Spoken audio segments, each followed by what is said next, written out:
This is the MCC Brussels podcast. Welcome. I am your host, John O'Brien, Head of Communications, filling in for Jacob Reynolds for the next few weeks. On the programme today, Ursula von der Leyen just pulled the plug on a key piece of the EU's green agenda, and now her political coalition is collapsing. Accused of betraying the climate cause, she's suddenly under fire from the very forces that once cheered her on. Small businesses are fed up. Voters are pushing back, and climate extremism is colliding with common sense. Is this the beginning of the end for Europe's green consensus? As Israel fights for survival against Iran and its terror proxies, the European Union chooses appeasement over principle. Today we ask, why is the EU punishing its allies and protecting its enemies? And finally, at The Hague, NATO leaders pledged to spend more on defence, but almost immediately started watering it down. Spain wants exceptions, Italy says NATO is irrelevant, and behind the scenes, nobody agrees on what security even means anymore. Is NATO still a real alliance, or just a diplomatic costume party? Today, to help us discuss these issues, I'm delighted to be joined by, from MCC Brussels, Dr. Ashley Frawley, our visiting research fellow, and Professor Frank Furedi, Executive Director of MCC Brussels. Relations between the EU and Israel hit an all-time low this week when the Commission launched an investigation about human rights abuses and a review of its relationship, including economic ties.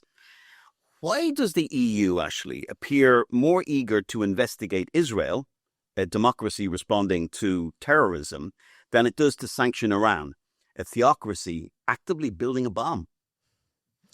Well, I think for the EU and these sort of progressive NGOs orbiting it, they absolutely love moral theater.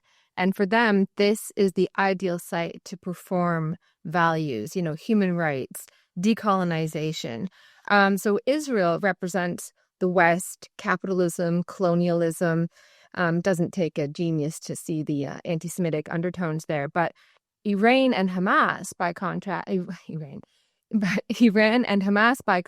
can be romanticized as the resistance. So there's this opportunity to play out this performance of morality, and especially for European countries that had colonies, that still have colonies to a certain extent. Here they can sort of externalize their guilt and project it onto the Israel-Palestine conflict, and so they can have redemption. They can pose as having the moral high ground, and sort of cast themselves as being on the side of the oppressed. And this sort of washes away their historical sins, but also this appears to be a place where they can win. Decolonization is not just a metaphor.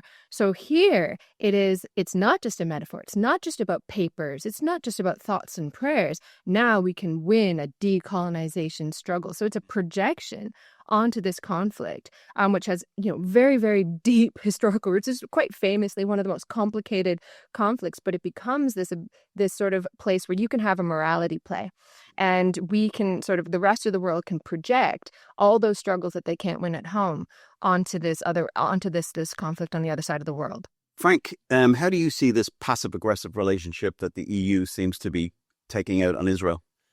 Well, it's quite consistent with its obsession with the rule of law.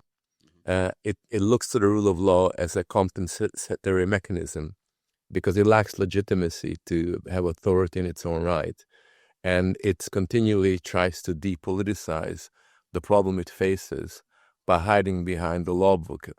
And the law book that it hides behind is one that it invents. So if you look at the way in which it deals with very important geopolitical issues that really call into question stability at the moment, it plays around with the law book, and therefore it decides that the way it will retain a certain degree of authority, moral authority, is by lecturing Israel about its international legal responsibilities. So I think that there is that's the first important element in here, that it cannot actually deal with the really important geopolitical issues. And therefore, it deflects from that by finding all kinds of legal problems where it can assume the moral high ground. Follow up on that, Frank. Can we even call this a rules-based order if Israel faces EU pressure with no due process, while Hamas and Iran get moral relativism? Well, you're absolutely right, because the whole use of the rule of law in the domain of international relations is actually an instrumental one that's got no basis in any kind of balanced judicial scholarship. Instead, it's kind of, you make it up as you go along. And in a sense, what they are really trying to do is to demonstrate that they have a moral distance from Israel, that they're not like the Israelis. They can go as far as to basically totally place sanctions on it, not at the moment.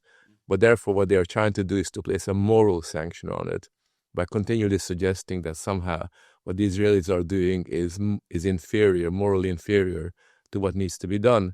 And the tragedy is as you're suggesting, is that rather than supporting the one nation that is standing up for European values, it seems to want to isolate that. There's also an additional point, which is hardly ever mentioned, this kind of dirty secret, which is that the governments in Europe, the Western European governments, are also really worried about their internal problems, particularly the fact that what happens if Middle Eastern activists become even more active within their nation state and create all kinds of problems. Some political parties in the EU have a very strong political base among the Muslim population and have very strong Islamist sympathies as a result of that. So what we're also seeing here is that to some extent there's a silent war being fought within Europe, but it's very rarely acknowledged. And that disposes people like Macron, the president of France, to make these occasional anti-Israeli speeches. So that is significantly important. And what is worrying, of course, is that we're living in the most dangerous time in Europe since the Second World War. And people in Brussels are playing around with the rule book that they just made up the day before yesterday. Actually, are we witnessing a civilizational failure to distinguish good from evil?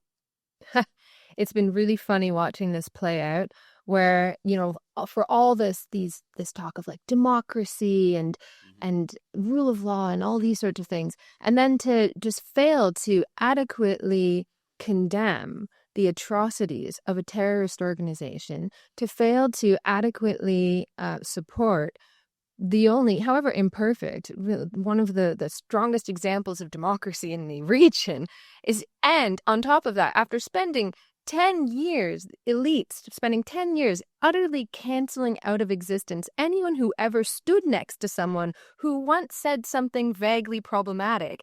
And then to see them sort of say, well,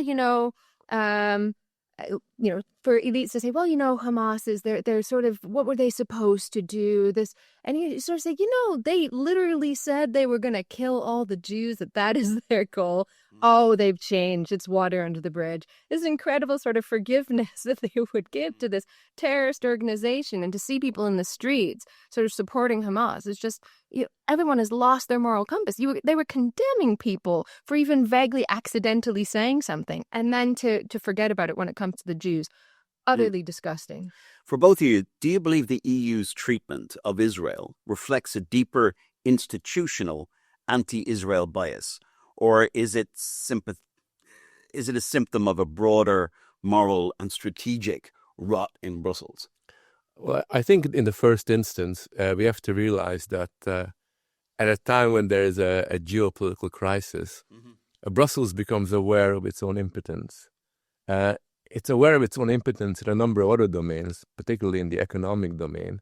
But most of the time, it's able to obscure that by adopting a high moral tone, by regulating things, by making big speeches about social justice.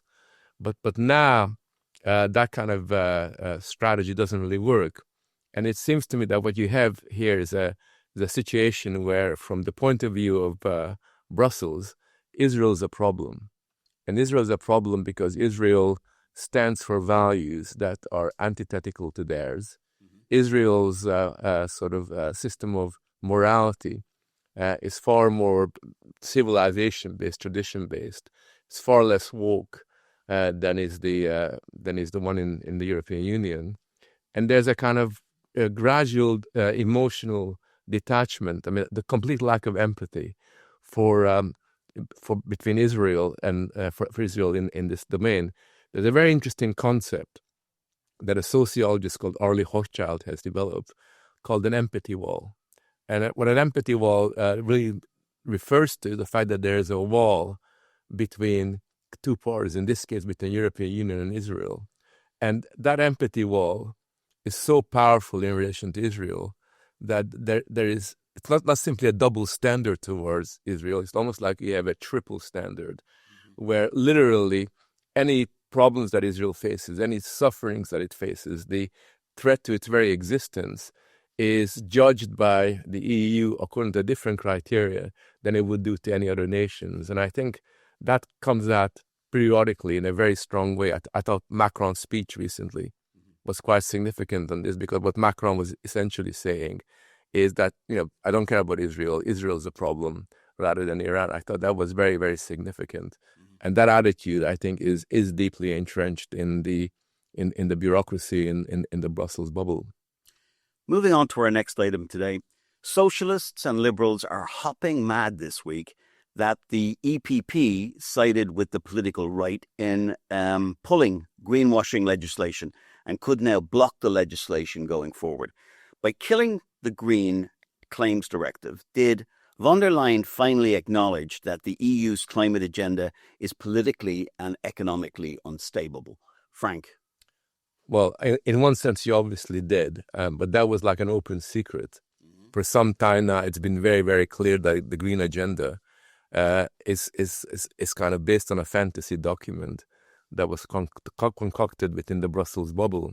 But I think what has happened is that with the economic situation being what it is, and as the economic recession more and more unraveling, with energy prices being a real problem for European industry, it's now got to the point where the kind of fantasy politics of the environmentalists is hitting reality. I mean, reality has to have the final say. And in a sense, it doesn't really matter who are the actors within Parliament who are pushing the end of the Green Deal. Reality is forcing individuals in Parliament, but also more broadly within society, that all economic actors have now come to the conclusion that something very decisive needs to take place. And this stupid policy, which was dreamt up, has got to come to an end. Ashley, is von der Leyen, do you think, acting out of pragmatism? Or is this a desperate political survival move heading into future elections for her?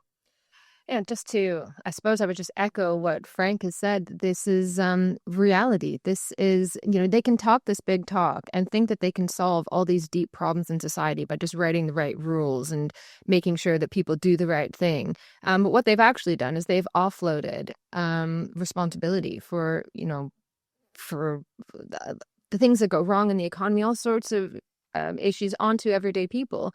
And people are having a backlash. And who's actually winning in this is the big corporations.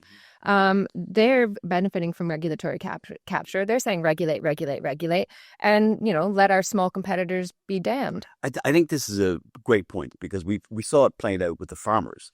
Many small businesses are arguing that green regulations are strangling them in red tape. So the climate agenda, has it become actually a luxury ideology, one that the elites can afford, but small businesses, small farmers, they're going to go down? Absolutely. And people are fighting back now. This is the real side of virtue, of all this virtue signaling, of wanting to take a stand on big issues. These are people's lives. When it actually comes down to it, we are throwing people under the bus. We are throwing our food system under the bus. And I do suspect that those in power know that. And they don't care, because these are the enemy. These are the sort of grassroots people. They're marred by tradition. They have the wrong ideas, the wrong sorts of values. And the big corporations, ironically to them, they love to talk about green agendas because they can afford to. Frank, what type of world do we live in that the EU becomes a regulatory empire that punishes productivity and in the name of sort of a virtuous planetary outlook, why productivity? Why punish productivity and they have this virtuous view of the planet, and that trumps everything? Well, it's actually based on realpolitik, and the origins of these policies lies, again, to go back to the legitimacy crisis of the European bureaucracy, the EU bureaucracy, because at the end of the day, what do they stand for?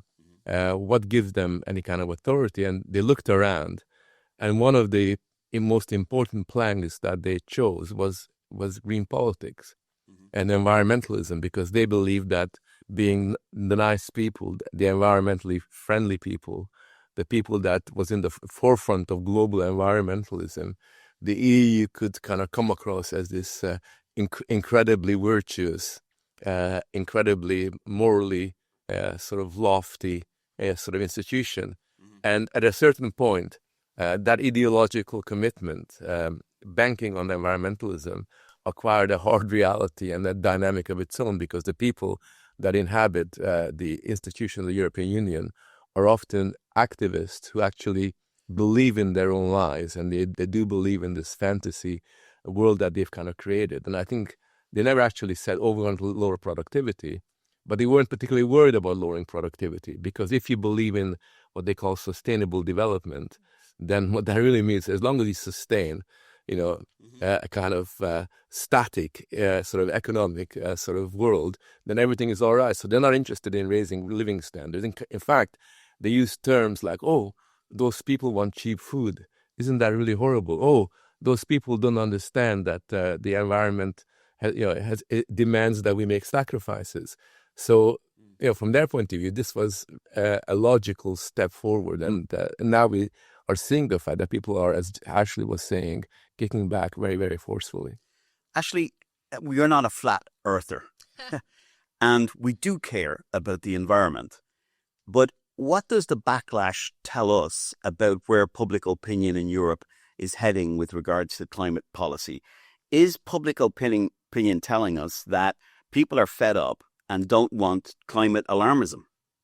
Yes, I think, people have been told for years and years, that the world's going to end like very, very soon. And these predictions, they don't come to pass. People aren't stupid. They start to say, well, look, maybe you are being too alarmist. They recognize that there is an issue, but also I think that they object to the responsibility for the issue being offloaded onto them. And this is essentially what they've been doing. They've been saying, you want too much, you consume too much. How dare you want a better life? How dare you simply assume that you'll have cheap food, this sort of thing. And all of this is sort of given this, it's very ironic because it's given a greenwash, which ostensibly the EU is against. They greenwash trying to bring people's expectations down and tell people to know their place.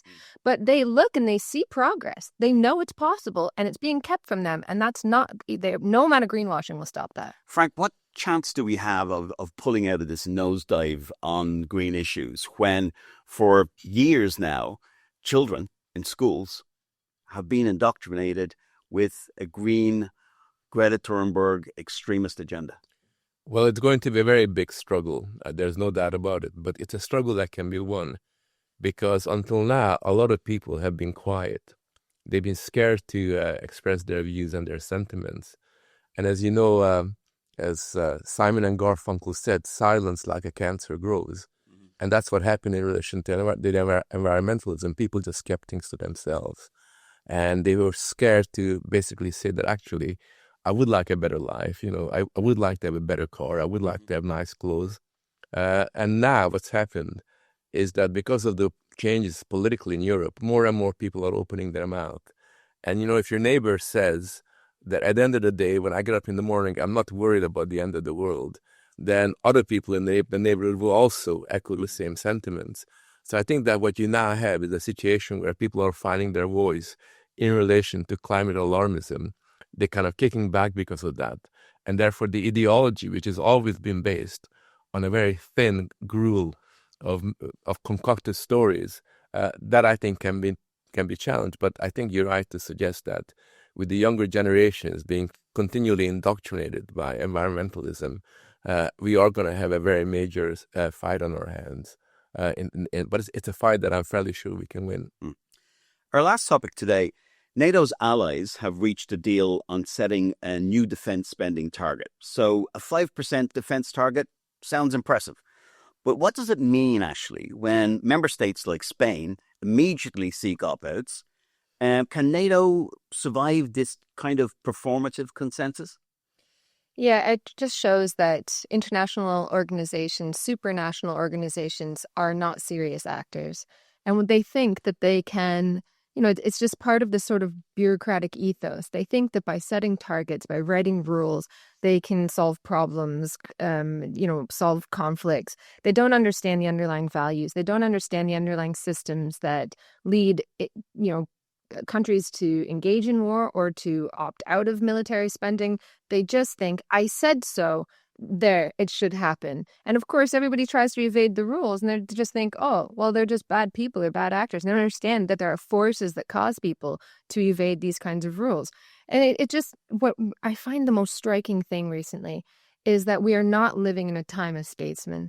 We are living, it's the most terrifying thing that you think to yourself. You've got these people that are in charge of an enormous apparatus of military spending and capability and capacity, theoretically.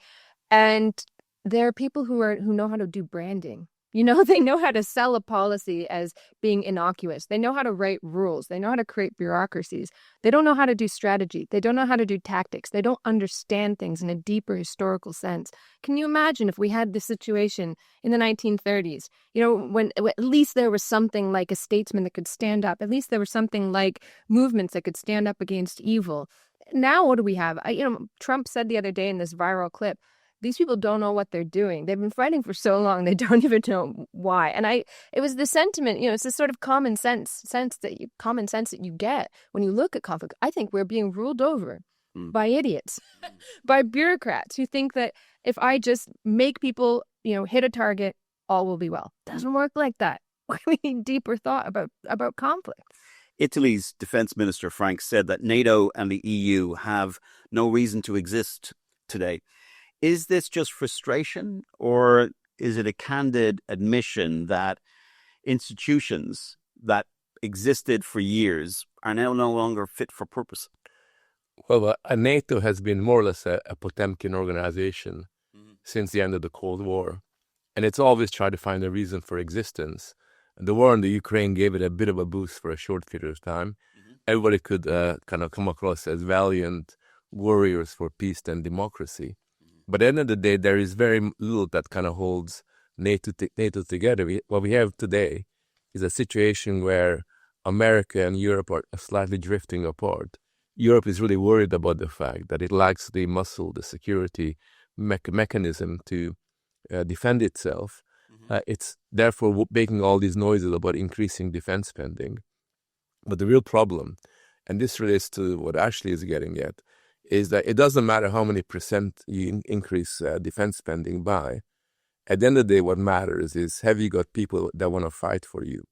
And you look around, and there's a manifest absence of the warrior ethos.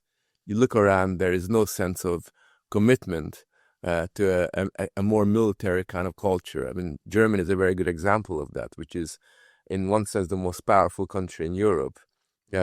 An economic giant, but a military dwarf. It has kind of assumed that kind of a role, and that kind of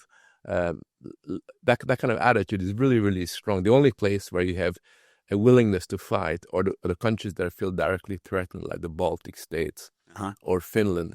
But everywhere else, you can increase it by 10%, and it wouldn't make the slightest bit of difference, because you actually need armies and navies and air forces that are able to have a clear strategic vision of how you kind of muster your forces on a battlefield. So we are being completely deceived by all these discussions, and we have to be very, very clear that at a time when peace, so-called, is actually as dangerous as what a war used to be like, where you can no longer distinguish between peace and war, because everything is a prelude to the next phase. We have to rethink our security orientation and begin to have a more heroic approach in our schooling, in our education, in our culture. It does seem that if half the alliance doesn't believe in its mission and the other half doesn't want to pay for it, it's time to admit that the post-World War II alliance is over. But I'd like to come to, what vision do you have for what Europe needs as opposed to what NATO needs to continue? In other words, border security, the idea of security, anti-terrorism. What is it that Europe what type of cooperation would be appropriate for European countries to get together on? Well, I think in the first instance, you have to secure the borders. Mm-hmm. It's all very well to talk about having a strong military, but if you're giving up on the most elementary aspect of sovereignty, which is your capacity to defend your borders, where essentially anybody can walk in at any time of the day, then everything else becomes a bit of a joke. So that's the first instance of how you create that element of security. The second element, I think, is not really a European issue. I believe that what Europe needs are strong military forces on a national basis. I think Poland is already doing that to some extent. But we need, a strong Hungarian military force, a strong French military force, a strong Italian military force, all of them who are committed to defending their own nation state because they understand the needs of their nation state. And I believe that on the basis of strong military commitments on a sovereigntist foundation, you can then build elements of cooperation where it makes a natural sense, where it makes absolutely clear that there are certain countries that have certain strategic loyalties and commitments that make sense for them. Scandinavia is a very good example. But similarly, on the southern part of Europe, it makes sense for example, the navies of all the different countries to have a very close liaison because they really are dependent on one another. So you can then have what is actually a more context-specific military kind of orientation. Ashley, what do you see Europe needs? Well, of course, you have to have strong borders because it sort of goes into what Frank was saying, that how can you have a heroic sense of resolve? How can you want to defend your country when without strong borders? What are you actually even defending? What are you being asked to defend here? You've got NATO that talks like this Cold War behemoth, but acts like an HR department and is part of institutions that treat you like children. Yeah. So this isn't something that people want to step up and fight for. This is something that people try to evade. You don't want to get called into HR. You don't want to get called to the principal's office kind of thing. This isn't the kind of ethos. These aren't the kinds of organizations that are capable of asking people to step up and make the ultimate sacrifice. But countries with strong national traditions and borders do. Ashley Frawley, Frank Furedi, thank you very much for joining us today. Do tune in again to the MCC Brussels podcast. Remember to leave a comment and tell us what you think about the issues. Give us a like and continue to follow us here at MCC. This is John O'Brien signing off. Until next time.